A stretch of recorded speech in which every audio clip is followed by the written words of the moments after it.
Hey guys, so I'm just back here, and so we're gonna try it out. I'm gonna turn on the light. Boop. Got a little bit of light going on. Just 12-volt battery on a 12-volt light bulb here, car battery.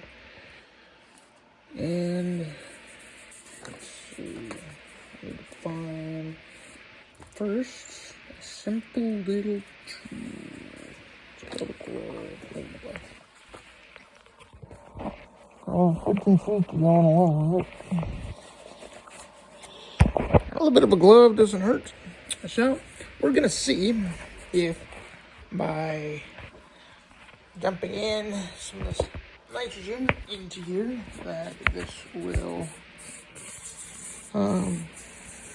if I can notice a difference.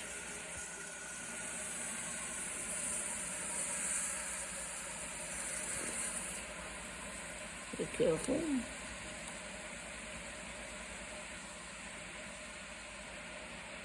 I think it's getting brighter.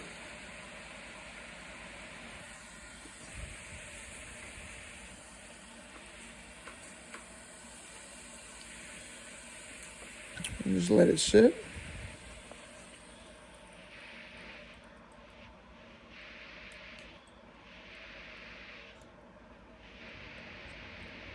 Now I'm going to pause this and take a picture.